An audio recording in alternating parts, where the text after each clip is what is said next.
Should we get going, Isabel? Yeah, I think I'll just let people in as they join. Okay, cool. We are recording this, by the way, everybody, just so you're aware, so don't say anything too crazy because it'll be online forever. Welcome to the session. My name, for those of you that don't know, is Asad, but I work for Mars Pet Care, which is one of the largest pet care companies in the world. And my main project is working on LEAP, which is our accelerator program and community for pet care startups. And I work with Isabel, who on my screen is right there. Isabel, you want to say hi? Hi, I'm Isabel, if I haven't met you before. I also I work for Michelson Found Animals, an animal welfare organization in Los Angeles, and partner with Leap on, or with Assault on Everything Leap. Yeah, like he said, we'll be recording this, so it'll be up on our YouTube channel after. If you are listening in, if you can go ahead and mute yourself, just so we don't have too much feedback during the recording, that would be great. And if you have any questions, I'll be in the chat and can send those questions to Asad during the presentation. Great. Wow, this is awesome. We got people from all over the world, India and Amsterdam and Argentina, Atlanta. Amazing. Thanks everybody for joining. I hope that this does not disappoint.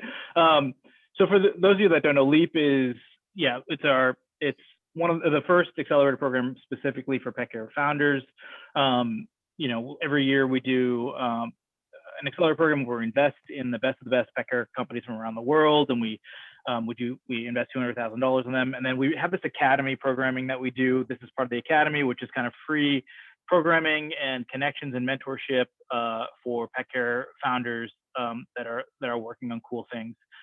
Isabel will share a link to our Slack group. We have a really cool Slack group where you can connect with other founders and mentors and advisors and all that kind of jazz. So today we're going to talk about using mentors and advisors, and just a little heads up, I'm going to kind of share with you kind of how I view the world when it comes to mentors, advisors, investors, how I see it. This is just kind of my view, and everybody kind of has their own different terminology and whatnot. I'll share with you some examples and some practices that I've seen work. And then I'd love to hear from you all what you're doing. And then, we can go into Q&A. If you do have any questions that come up, feel free to put it in the chat, or if you want to go off of mute and ask a question, that'd be great. We just ask you to keep the question short so that we can kind of get through the presentation. And then, cool, we'll go from there. So, I think that, anybody have questions now on anything? Cool. I can only see 5. Oh, wait, let me change it to this view so I can see more people. There we go. Now I can see a bunch of you. Even after a year, I'm still trying to figure out Zoom. Cool. So I think that we know that founders and CEOs need a lot of help. I don't think that for a lot of you who are trying to launch a company or have launched a product, this. And I think that, typically on this slide, like, I can't do it now, but I'll put in an X, depending on what startup I'm talking to, and what help they need. Sometimes you just need a one-time consult. Sometimes you need, frequent advice, and sometimes you need continuous oversight. And so we're going to kind of talk through, the types of roles and people that I think can help you with all that kind of stuff. I think, at high level, what mentors and advisors can do for you is a number of things. And so, if you have a startup, they can share with you best practices, kind of like, what are the best ways that you can do a marketing strategy, or put together a financial model, or formulate a food product. I've seen startups also connect with mentors and advisors to help them figure out their tech stack and their strategy as well. Mentors and advisors can help you with industry insight and connections, helping you connect to early customers, future employees, funding, and also just kind of be a sounding board. I kind of say, I've used this phrase before, sometimes, a lot of times, startup founders just need pizza and a hug, and that's what mentors and advisors can sometimes be there for. So I guess I break out this world into 4 different roles. And so there's coaches. And people might again have different definitions, but coaches, mentors, advisors, and board members. And so I'm going to go through how I view kind of each one of those. So a coach, I think a lot of you probably recognize, can understand this pretty easily, but they're helping a CEO on a specific skill set. I think, like maybe you need help with public speaking, right? And so usually it's a set amount of sessions. Sometimes it's paid. Very rarely is it paid with equity, and equity is just ownership in your company. It's a person that you as CEO can hire and fire at will. Jamie, we'll be able to email this to you for sure. And yeah, so an example is this, helping with your pitching, putting together your business model, being the CEO, leadership training. And so, that's kind of what these are, you can find these people online, you can find them through your network, that kind of stuff.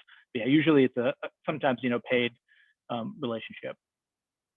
Mentors are kind of this, big category that we talk about, especially in the startup world. So they are also kind of helping a CEO on a specific or general problem. And that can range from an occasional one-off session to a frequent kind of coaching session.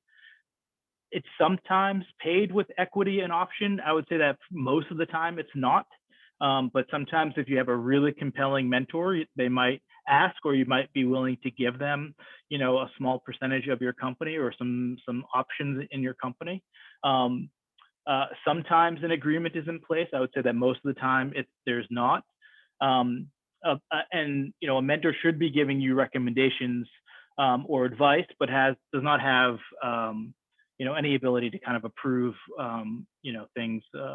And they generally have no liability. And then again, you can kind of hire or fire them as a CEO, kind of as you see. Fire is kind of a strong word for a mentor, but kind of move on from them at any given point. I would say that for a startup, you probably should have, I don't know, maybe 5 to 10 mentors that you kind of cycle through on a yearly basis, I'm guessing. Sometimes more, sometimes less, depending on kind of what your needs are and what your availability is. I'm going to move on to advisor. So an advisor is, again, someone who's helping a CEO on a specific or a general problem. They're advising them because they have a very specific skill set expertise. So, that advisor has expertise in financial modeling, and so they're going to help you with that. The meeting is on a regularly scheduled interval. Sometimes it's paid with equity or options. Sometimes an agreement is in place. They recommend and give advice, but they don't approve. They have no liability.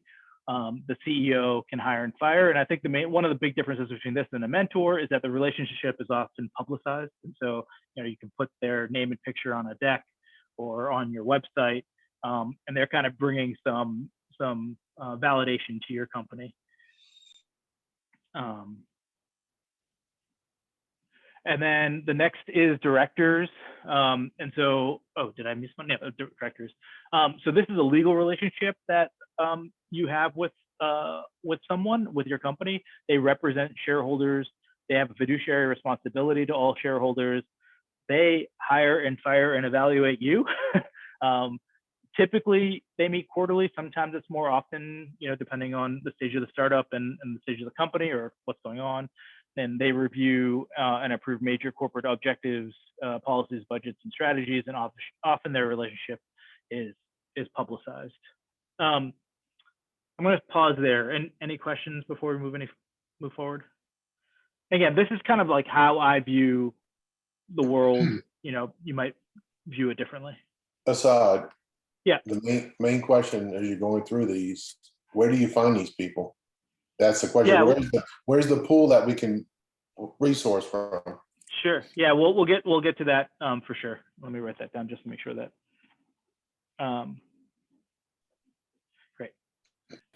And so a lot of people, we'll talk about mentors, but I think this will fall into mentors, advisors, and directors. Why they're helping you? It's a big question that we get asked. They're looking, a lot of them are looking for excitement, just to kind of, they're in the industry and they want to be associated with the latest and the greatest, staying on top of the cutting edge. they're looking to give back. A lot of mentors and advisors are retired people, and yeah, they have this expertise that they've built over 20, 30, 40-year career, and they just want to share their knowledge and expertise. We actually had a mentor reach out who was a veterinarian who owned a bunch of clinics and retired recently, and wanted to give back. And so we connected him to some companies in our Leap Venture studio. And so that happens quite a bit. And similarly, they want to support entrepreneurship. Some mentors are looking for a new job and looking for advancement. And so sometimes they'll mentor for 3 to 6 to 12 months to see what's out there and then latch on to a startup for a job. And then a lot of mentors are looking for a next investment or potential acquisition, especially if they're a mentor coming from a corporate partner. I would say that, and just I would pause there, I would say generally most people fall into the looking to give back and wanting to support entrepreneurship. That's kind of mostly the mentors and advisors that I come across that are looking to get involved. If you haven't seen this, you can Google this, and we'll share this as well. This is the Techstars Mentor Manifesto. It's basically what they share to mentors, in advance of mentoring startups. And so, you can read through it on your own time. But I think a lot of these are pretty cool. I think that I want to just call out the best mentor relationships eventually become two-way, and so you should be sharing with them insights and whatnot from your startup as much as you're getting information and data from them. Luisa, do you want to say your question out loud, or do you want to wait off on it? Either or. It was more that, so I recently got this feedback from an investor that he's cognizant that all this network of people is really important to founders, but then he's like, but if you have too many, when are you actually working? And I personally very much disagree with that viewpoint, because I believe that the more help you can get, the better, as long as you know how to administer all the viewpoints coming in. But I really didn't know what to answer him besides maybe we disagree in viewpoints. So. Yeah. No, I think that's a very valid question. I mean, I've seen startups where they take 30 hours of meetings a week with mentors, advisors, investors. And there probably will be times where you need to do that. Especially if you're fundraising or looking to start fundraising, or you're having a specific problem with your company. Yeah, but I've definitely seen startup founders have too many meetings, and then after 6 or 9 or 12 months, the product really hasn't moved. They haven't made any traction in sales. I think that you'll find a right balance. For some people, they are more of an extrovert, and these meetings provide the energy that they need to go and do work. And for other people, a couple hours a week of these type of meetings is enough to for the entire year. But yeah, I mean, I think generally I fall into the category of it takes a village to get a startup off the ground. And so the more people that you can get backing you and being on your side, I think the better off you will be. No, I think, thanks. That's a good answer. Yeah. Thank you. Okay, cool. Awesome. Okay. So why do mentors and advisors choose you when you go find them, or they find you? I think pretty straightforward. They like your team, or they like your idea. They want to get to know you so that they can potentially invest in you later on. They're really excited about the space, or their company isn't moving in the direction that your company is moving in, and so they just want to be associated with something cool and cutting edge. These are not exhaustive. Okay, how to choose a mentor and advisor. So it's not easy, I would say. It's, I guess, like everything in startup, we use the analogy of dating or marriage. I think that you definitely don't want to get into a relationship too quickly with someone and want to get to know them before you kind of formalize them in a mentor or advisor, especially a director role. but I think ask yourself what's missing to your team. Will they be adding to diversity in some way, shape, or form to your team? Have they done it before? And are they involved in any accelerator programs or angel groups? I think using LinkedIn to see, their profiles and have they advised or mentored people before, and even talking to some of the companies that have been mentored or advised by the startup is huge. And like I said, walk before you run. Like, don't after meeting someone for 20 minutes be like, I want you to be an advisor or a mentor. That might scare them off. I mean, I think occasionally you'll hit it off with someone, and both ways you'll feel like you want to deepen the relationship. But definitely, I would walk before you run. And then I think the biggest advice I can give you in terms of choosing mentors and getting them on your team is being really specific with your ask, and make sure that it's time bound. And so, like, I want to meet with you 2 times a month for the next 3 months as I work on my business model, would be an example of something. And then, that gives them an out, that gives you an out. That gives them an understanding of what you're looking for in terms of time commitment, and I think that kind of stuff will serve you really well. I'll pause there. Any questions?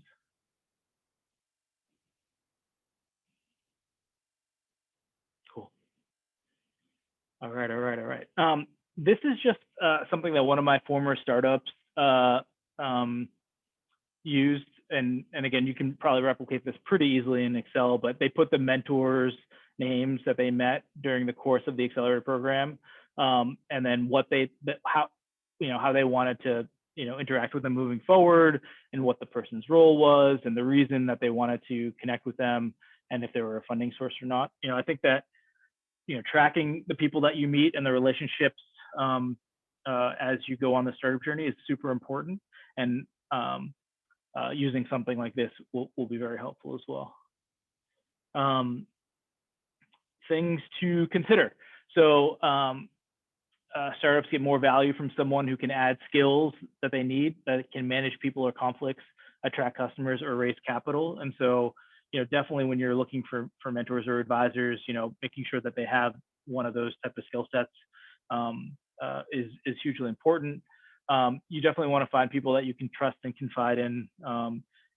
You want to be able to share with these mentors and advisors the highs, the lows as much as you share with the highs, as much as you share the highs, because you're all going to hit roadblocks. You're going to all have problems on your journey, and you want someone who's on your team and recognizes that that's just part of the startup journey and can help you troubleshoot the problems that come up.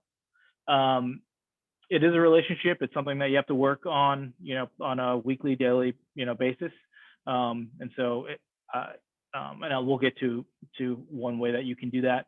Try to find people that will push you. Especially a lot of first-time mentors or advisors, they'll come into meetings and they'll meet a startup and they'll be like, "Oh, that's great. Like, I love that idea, and good luck. And not really push you on any specific part of your business model or business plan." And I think you really want to find the people that will, for lack of a better phrase, make you reconsider why you're doing this, because that, I think, will push you to validate, to test your assumptions and make a stronger case for your business and what you're doing.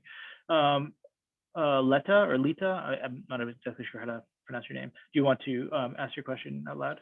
Sure, it's Lita. Lita. So when do you establish an NDA or CDA with your mentors? One not necessary if they're in the mentor capacity. Yeah, I say almost never. I think that I have very rarely in my entire career as a startup accelerator person, which is now 8-9 years in, signed an NDA with the startup. The caveat being, when we invest in startups, at that point we sign an NDA. And so, but in terms of working with startups, it's very rare. So I would say that if you get into a legal relationship with them where there's compensation or an investment, exploring that, or if you're, I think that if you're talking to mentors at, big corporations, you might want to explore that as well. But even that, I would say that it's probably not worth your time and energy. And this is my opinion. You can talk So to you never other startups. get NDAs with, I guess are you qualifying that with just mentors, or in your startup career, you usually don't do NDAs unless it goes to money exchange, I guess, or compensation? Yeah, or if I'm joining a board of, or if I was joining a board in a formal role. Yeah, I've mentored, I don't know, hundreds of startups, and even the ones that I've been given stock options, I have not signed an NDA. Wow. Okay. Thank you. Yeah, I guess I generally am not a, unless you have really compelling IP or you've been burned before or whatever. My feeling is that there are no new ideas out there. It's all about execution. And so, Speak for yourself. yeah, look, Everything my we experience. everything we do is not on the market, and that's the whole point. Like quality of life products, and I'm kind of on the fence about what you're saying because I hear you. You want to trust these people, but we are 6 figures into our IP through patents, and we're talking about worldwide here, and still going with worldwide patents and registered trademarks. That's a lot to just release to someone in an email, and then you don't have any binding agreement to say, hey, don't disclose this. And our NDA is pretty straightforward. It's just, hey, don't disclose our stuff and we're good. If you do, we got a problem. So I don't know, I'm on the fence. But the mentorship is a little bit, it's an iffy kind of situation, I feel like. Yeah, I think that, again, you'll get a sense as you talk to people. If any, I've had people send me NDAs, and look, I talk to dozens of startups a week. It's just not worth my time to sign one. There's other startups that I can advise and mentor, and so, I think that if you're going into a formal relationship, I think the other thing is, like, if you are talking to someone, hopefully you have vetted them before with other startups, and you'll get a sense of whether they can be trustworthy or not. Word will go quickly if a mentor is, or advisor or whatever is stealing your idea or your IP. But again, I think everybody has their own experience with this stuff. And so Michelson found animals where Isabel works. He became a billionaire because a big corporation stole his idea, and he sued and got $1 billion from them. So, for him, I think he would say that maybe these NDAs are worth the protection. So yeah. Does anybody on the call want to share their experience with that, NDAs and whatnot? Any lawyers in the call or otherwise? No, this is Jeff. Okay, I can't hear you, Jeff. Can you hear? Yeah, can you hear me? Okay, yeah, yep, now, yep. Great. The NDA that we have is a mutual NDA, and I found that gives comfort to the people that we're either asking to potentially partner with. I can't say that I've ever given it to a mentor, but I find that there's the value goes both way oftentimes and is appreciated. Yeah, I think that's very valid. If there's a partnership, maybe without money exchanged, that would also be a reason to do an NDA if you're exploring something like that. But I think from my perspective, if it's just mentorship or advising or whatnot, I would not pursue it. But that's just me. And Asad, I wanted to elaborate a little bit too. Over the past few years, as we've been in R&D, we're now, in fact, I just got quotes from our manufacturer yesterday. We're trying to release product, and thus far, knock on wood kind of thing, we haven't had any issues with that. But here's the one caveat to that, and something I'm very concerned about. It's almost like an Apple situation where Apple is constantly being sued, and the patent trolls are out there galore. Once you get on the market, you become, a very well-known brand. That's when you have to be concerned. And it's like, that's what I always worry about is, even though we've gone through so many iterations, if someone had an old version of an STL file or a CAD file, it would be pretty old because we haven't shared that with a lot of people in the last really year or two. But my concern is, once we're up and running, someone says, "Oh, I have that file. I could go to China and make a copy of it." That's always a concern, and no matter what, you're going to get copied. But it's always my concern about later. Once we're fully on the market, Caddy and Doggy's household names, that's when I fear this. But at that point, you also are in a financial position to fend off people. But I've talked to so many people, as well as our designer Jeff, who have said, he's like, "Look, you're going to get knocked off no matter what. That's just part of the thing. They're going to knock you off on the gray market." But it's almost not even worth going after someone, because the amount of money you're going to spend on that and the time and effort, you could be making new products, at the same time. We're constantly, I mean, we're about to release 3 products, and we have another 12 that we're working on. So is it worth? Definitely. You've got to weigh that balance. But like you said, it comes down to trust and finding people. And I do find people in the industry, if they're in the industry and they've been in the industry for a while, they're straightforward. They're not, they're not trying to do something nefarious. Like you said, hopefully they'd be exposed if they were, but I think that's a very valid point. Yeah, for sure. Yeah. Adrian, did you want to say something? Yeah, I think that the last comments were made very similar to things that I was going to comment on. I've been a mentor for many years on the human side of the business, for academic startups, for women-led startups, with a number of accelerators. And I can tell you that I've never, like you, Asad, signed an NDA. And part of the reason is that when you're mentoring a couple of these different startups, inadvertently you may come across information which can create a problem when you didn't mean to.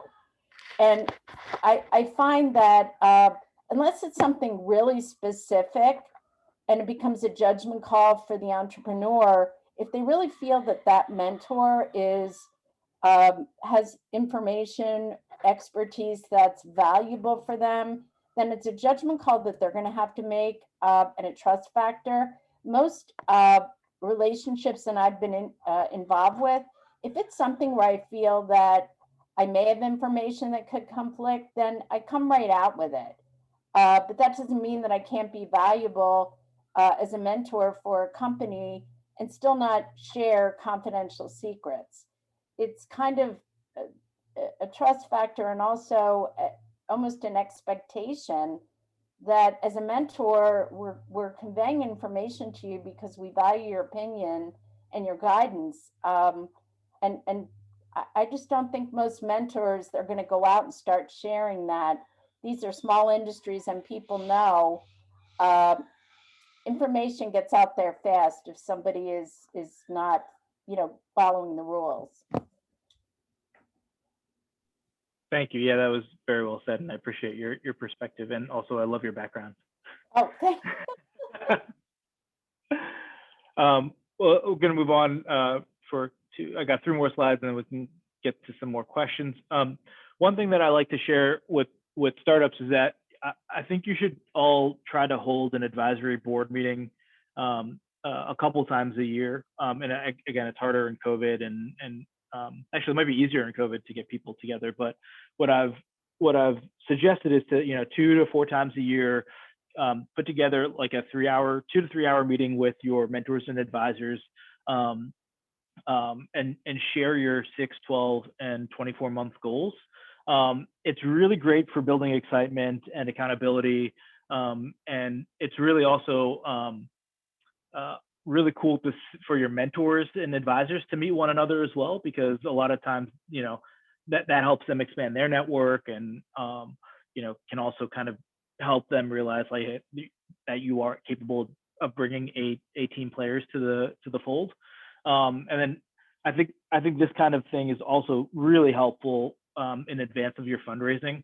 And so making sure that you have a couple people that you're checking in with on a regular basis about your fundraising goals, who can help you with introductions and whatnot. I've seen companies do this really well, and so I highly recommend it. And then communicating with mentors and advisors. This is something Isabel's heard me say this a bajillion times.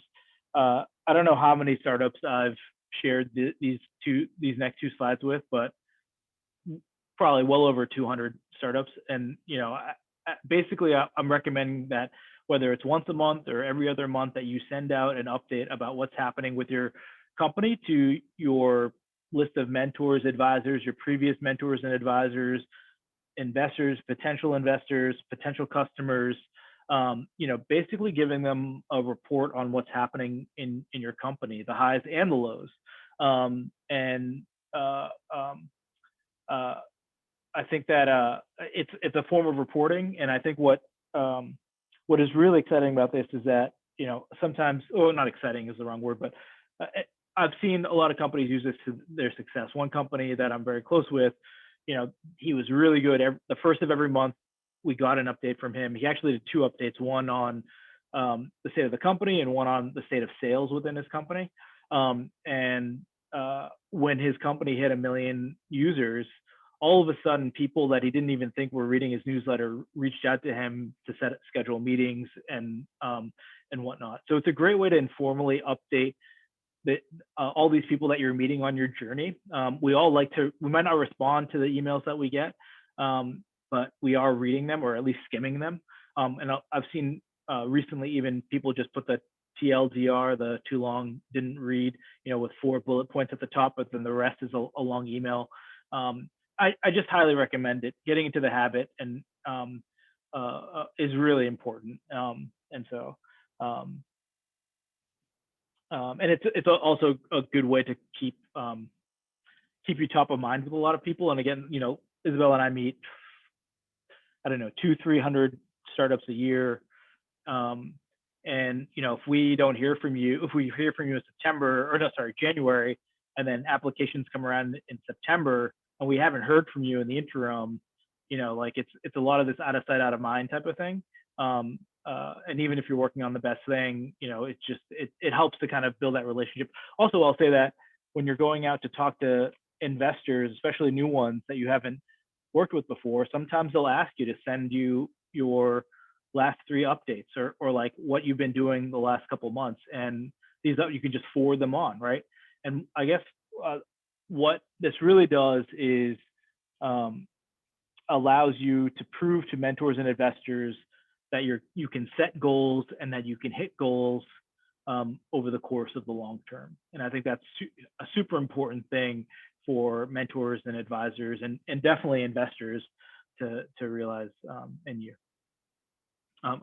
Lisa, from the slide before, what did you mean by signaling? Where was it? This slide? Signaling. Signaling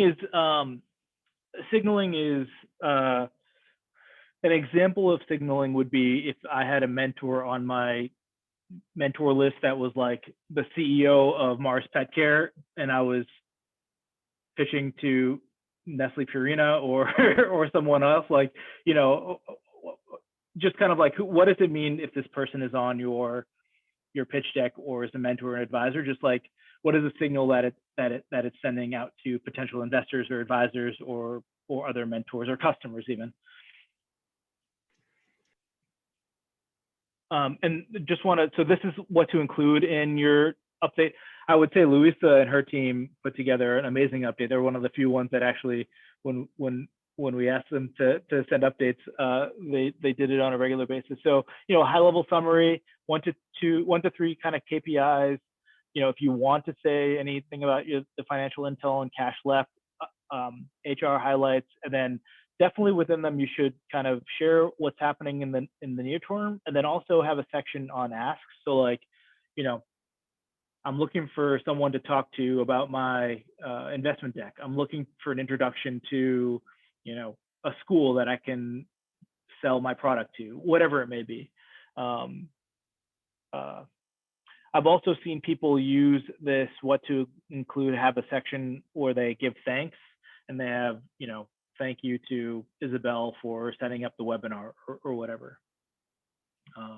So yeah, I've just seen people use this really well.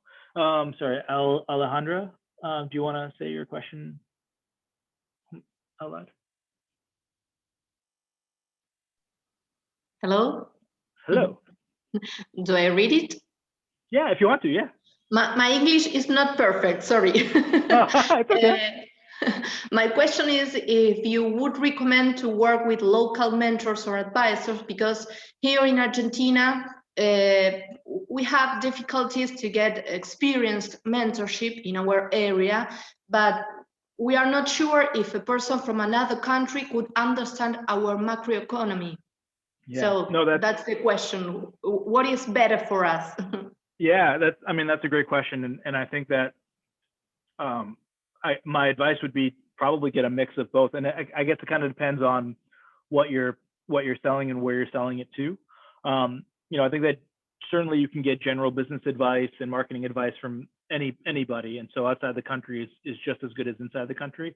So I definitely think that if you are targeting, you know, just Argentina or even just your region, getting those local experts is going to be key, but you can certainly complement them with people outside as well.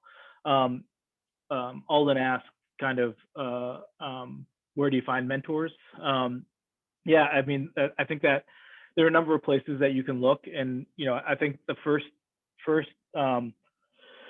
accelerator programs or communities like these, you know, there's always people that are hovering around that are interested in mentoring. You know, we hold office hours regularly, and with various people that could potentially become mentors or advisors. I think every kind of major city has like an entrepreneurship community, and usually the memberships are like $50 or $100 a year. In Portland, we have one, and they have a list of all sorts of mentors that you can tap into for one-off meetings, and those can eventually become, you know, bigger meetings. Highly recommend those. I think look at your alma maters. So if you've gone to university or whatnot, a lot of schools have entrepreneurship clubs or alumni that are in the startup world or in the investment world, and they're looking to give back. I think those are great. And if you're not associated with a university, signing up for a class, you know, and just so you can, you know, have that, you know, that affiliation, I think is a really, you know, could be a good idea. And that way you might be able to get access to people that are graduates or have gone to the program. And then I think the biggest thing is, Alejandra, I think for you, is finding entrepreneurs in Argentina that have done what you've done before. And you know, I think, you know, at first just asking them for 20, 30 minutes for coffee to share, you know, this is what we're doing. Would love to get your advice on what we can do, and seeing, you know, if you can do that with a couple of people. And then, yeah, what I recommend at the end of all these calls, any call that you have with any advisor, you should be asking them two things. One, can I add you to my monthly or, you know, every other month update? 99% of the time they're going to say yes. And the second thing you should ask is, who else should I be meeting with that can help me, you know, reach XYZ goals? And usually they'll have, you know, one or two people that you know, especially if the conversation has gone well, they'll have a couple people that they can recommend that you chat with. And then, you know, I think doing things to help them make it easier, because we're all so busy. Things like you know, as soon as the call is over or that day, like especially if they've said that they're going to make an introduction to you, like sending them an email that they can just forward, you know, just one blurb, like, here's what we're doing. Here's like the ask that that I want, and can you forward this to the person that we talked about? And that way they can just forward it off to that person. They don't have to do a lot of work. So I guess those would be my advice. What else? Jamie, do you want to ask your question. Sure. I know we talked about this before, and maybe this is the New York Jew in me. Like, I'm paranoid about everything. Like, I even had this paranoia problem as a kid, like about absolute nonsense. But I know this is a common theme with entrepreneurs, and I'm always picky, I guess is the best word for me to say, in terms of who I share the full idea with. And I have been sending out NDAs to people. My boyfriend even made fun of me. I met up with this girl that I met at the dog park to help me with the idea, and we were at a cafe, and I threw out an NDA, and my boyfriend later said to me, like, I wouldn't have done that if I was you. And I was like, I'm paranoid. So I guess and I see Alden finds it is founded, but I guess from your experience, how founded is the paranoia? Like, if I talk to, as an example, like a big company in the space who has the means to do my idea in a quicker fashion, it obviously wouldn't be exactly the same, but I guess that's just always my fear. Yeah, no, I totally get you, and I get this all the time. I would say, I guess there's a couple of things that I would say.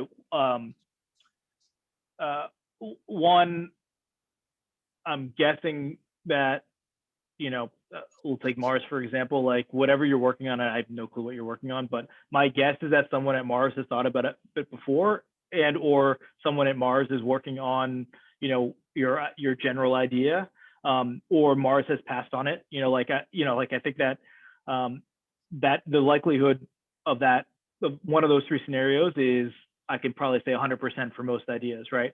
I think that there's a reason why Mars does programs like LEAP, is because we know startups can move so much faster than we can within corporate. I'll give you a perfect example, and that is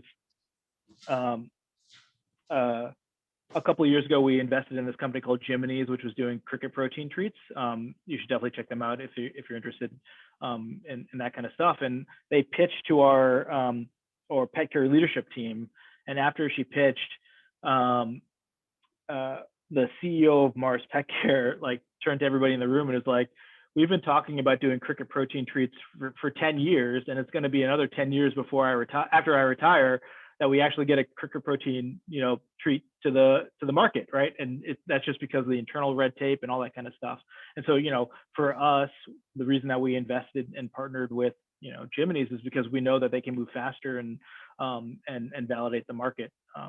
So yeah, I think that I would generally say that, I think it's fine for you to keep parts of your operation and parts of your company close to your chest.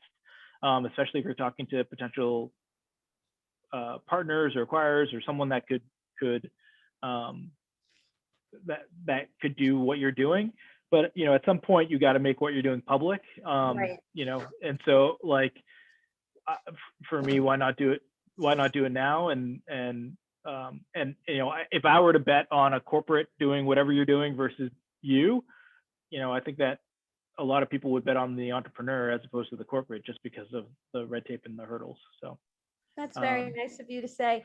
I guess the next question as a follow-up, if you don't mind, is with that, it might make more sense then to be more established and have proven concept before talking to a big company, right? Because if you're not there, then they can take it and they already have that established foundation. But if we already are proven in the space, like we have the community or we have the eyeballs on the website and they're using the service or whatever, then the bigger company is going to be more interested in buying it, because to build that is so difficult in terms of the organic reach.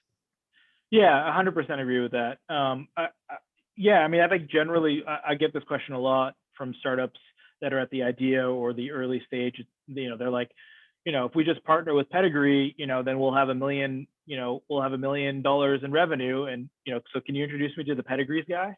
And when I tell them, it's going to cost more in legal fees than what is going to come out of it for the Mars Pedigree side at the stage that you're at now, the general you is at right now. So yeah, I totally think that, until you have something, especially if you're a first time founder, until you have something that is that is something, it's not worth it to have these conversations generally with large corporate players. That would be my advice. Does anybody else have an opinion on this? Thank you.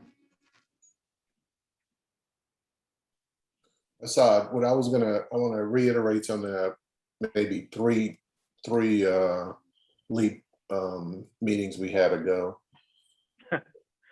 I think this is in the best interest of everyone, because I see a lot of, some of the startups from last time, they were a week or two old. But, we've been at this for years. We've been in development. We had to go back, kind of redo things again in 2017, and then COVID hit, we had the fire. So our frustration point has always been, not at SuperZoo, we meet a lot of people at SuperZoo, but why doesn't LEAP put together a group of mentors, group of startups, and people with deep pockets that want to invest, and put all of us together and let that synergy create, out of that is going to, things will be created that normally wouldn't be there, because otherwise we're just, like you said, you're digging around for all these places. We just don't have time for that. We have 5 people working on trying to put 3 products on the market right now, and it's taken us a year just to get back on track, because our designer Jeff, he just works for us part-time. His company's a $250 million company, and he told me for months went by, we couldn't get anyone to even reply back to us. If they did, it was very, very short, very brief. And he said, it's not just you, it's the entire industry right now. They're only working with billion-dollar companies rather than multi-million or hundreds of millions of dollars. So yeah, wouldn't it be in your interest and ours to put together the people that need to be put together, startups, us, founders, money, people with cash, so investors and advisors and mentors, that we could come together very quickly, and they could say, I like this company, I like what you guys are doing. Hey, that's a good idea. Let me help you guys do it. And by the way, I'd like to put up, in exchange for 5% or whatever, I'd like to put up 50K or 100K or $500,000, whatever it is. Otherwise, I don't understand what we're really doing these things. I keep attending them, but we haven't benefited from any of this except to get exposure to what, the slides or talk to other people. But to really make a difference or a dent in what we're doing, the three-legged stool I just mentioned, with investors, advisors, mentors, and us. I hear you. Yeah, and I think Isabel and I have talked about doing something like that. I think the fact of the matter is that it's a time commitment that we just don't have at this point, and we're a small team. But we totally recognize that, and we've experimented with things like that for our boot camp and for our venture studio. Things like that might be coming down the pike, but yeah, unfortunately, like for us as well, it's we have to focus on our priorities from our managers and all that kind of stuff. I will say that there are people that are trying to do that. There's the Pets and Money conference and all that kind of stuff. You have to, pay to attend and pay to pitch type of thing. But I think it's some, I guess, if people are willing to pay us $1,000 as well, Isabel and I are willing to put on something like that, But I think in the meantime, we're doing the best that we can through these activities. I think that oh, sorry, Adrian, do you want to respond? Well, let me elaborate a little bit more on that. First off, it doesn't exist in the industry, in the pet industry, much less any other industry that I'm finding. But what our intent is because we're connecting with right now, and we've been connected with them almost from the beginning. Atlanta Humane Society, Humane Society of Louisiana, Good Muse, the Hempsa House. Those are just 4 adoption centers and charities that we work with. And, we've had this conversation with them too. We get product to them. We're going to let them sell products, no different than a car dealership. We're almost going to loan them out the products, and then they're going to get a percentage of sales. That's going to help us grow organically, or help us grow very quickly. In fact, I was just talking to Hope about it right when we got started. But what I'm trying to say about this is it doesn't exist. If you guys don't do it, I can tell you right now, me personally, because I've been so frustrated over the last few years that it doesn't exist, we're going to open up our own incubator where we will have capital, we will have people, other investors, we will Well, have. and I think you should do that regardless. I mean, look. Oh, I agree. That's our I think that look, Leap is not the end all be all for pet care. Certainly, like I would love to have more resources to help all of you and invest in all of you. We're capped at what we can do as well, you know, and like, you know, we try to make ourselves available for advice and all that kind of stuff. Like, look, Alden, if you want to put together that, we will support you 100%, and we will promote it. We'll help you promote it, and you know, like. So like I would say do it, and I bet there are other people on this call that would help you do that as well. So right, that's what I'm saying. All these startups that are coming down the pike, like what we want to do is be able to connect into them and say, hey guys, okay, here's the deal. We have the cash. We can make this happen very quickly rather than go through years of something. It would take months to go from concept napkin to. I think that you should do it. Yeah, I mean, I think that's our plan. That's our goal. Yeah. Okay. There were some other people that had thoughts on this. Did anybody else want to from the? Alden, it is Adrian. Or Asad, it's Adrian. Just to respond to Alden, I mean, there are. I've been back here in the pet health industry for a year now, and I have found there are a tremendous number of resources and accelerators and different types of things that offer demo days, particularly given the upswing since the pandemic in the pet health market and some of the strong fundamentals. So Alden, I'm happy to connect with you offline on that to give you some potential suggestions. The comment that I wanted to make on the earlier line of questioning from the individual in New York is I would try to get over your paranoia as it relates to big companies, because you know, even though you may think they want to steal your idea, I think somebody put on the chat that you can do it better. They can actually take you to the next level. And ultimately, when you're going for financing to try and raise money, one of the things investors are going to ask you is, what's your exit plan? And if you can demonstrate early on that you have mentors who can advise you along the way as to how to grow the company and connect you with larger companies that could potentially be partners to start with or collaborators in some way, and then ultimately be responsible for that liquidity event, that could be very valuable for you. And I would try to have an open mind when it comes to those types of collaborations and discussions, because those are the people that are going to take you to the next level. I wouldn't be paranoid about it because they have a lot of experience, and they also have tremendous resources that you can benefit from. So just, I'm 60 years old, so I've been doing this a long time. Thanks so much. And I feel like everybody's going to ask you to be their mentor now. Does anybody else want to have a question that they or about anything that we discussed today? I can stay on for a couple more minutes as well. I hope this was helpful. Absolutely, let's hope. Hi, absolutely hopeful.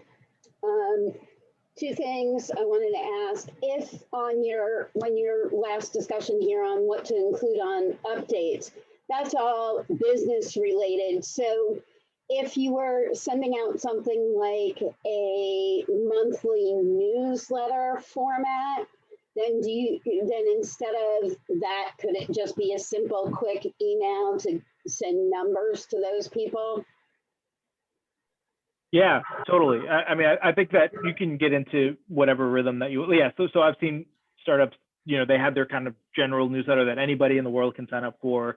And what they'll do is they'll forward that with a couple like key things to a potential mentor or advisor or what like, I mean, I think the biggest thing is like get it into your workflow where it's not going to be a burden and that you can do it every month or every other month. But I do think that there's something really important about being able to share with, I think for for me, I would love to hear from you every month or every 2 months with like, okay, here's what I did the last 2 months and here's what I'll be doing the next 2 months, right? And even if I don't respond, I can read it and whatnot, and that kind of stuff.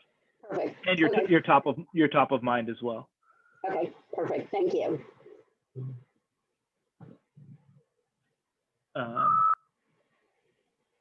Anybody else? So this is Dan from FinePath. Hey, Dan. I'm just, I have missed a part of the conversation. I don't know if you covered it, but I'm just wondering, what is the best way, in your opinion, for looking into advisors who are in the industry rather than just, because I mean, we have like financial advisor who had a great M&A experience. But we're currently looking for someone in the pet rescue or who had experience working in pet-related brands. Haven't found a great one yet, so just maybe your suggestions. Yeah, I mean, I don't know if I have a specific answer to that, but I think that I think using LinkedIn to find out people who have been that you're connected to, maybe 1 or 2 degrees of separation, that have been mentors or advisors or can help you, get to the next level, and then asking for an introduction, I think is great. I think attending industry events, the Super Zoo or the Global or whatever it may be, Nestle Purina has this sifted program that they do, and attending webinars and connecting to people, through that, I think is hugely helpful. I think that there are people who are generally supportive of startups in the pet care space are around and available, and I don't think it should be too hard to find. Again, it's all relative. People that are willing to give you advice or insights. Right. It's not about like finding a person, it's finding the person, the one that kind of we like, the one who can give additional value. So it's a kind of it's not just finding a person. That's the case. Yeah, I mean, I think that's that's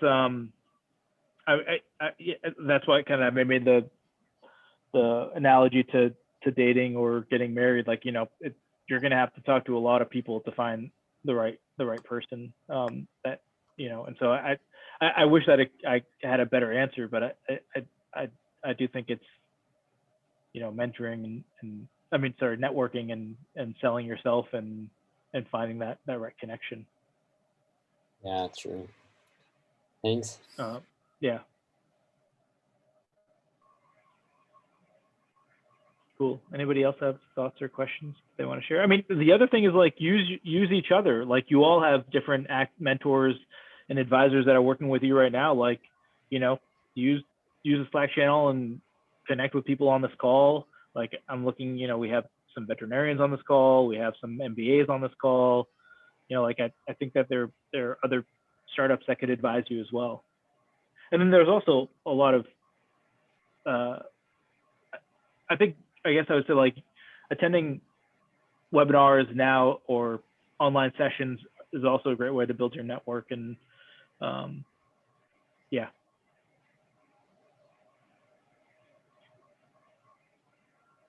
Cool. We're at after 2 o'clock, so if people need to drop, that's totally fine. We'll probably stop recording, and then if people want to stay on and ask more questions or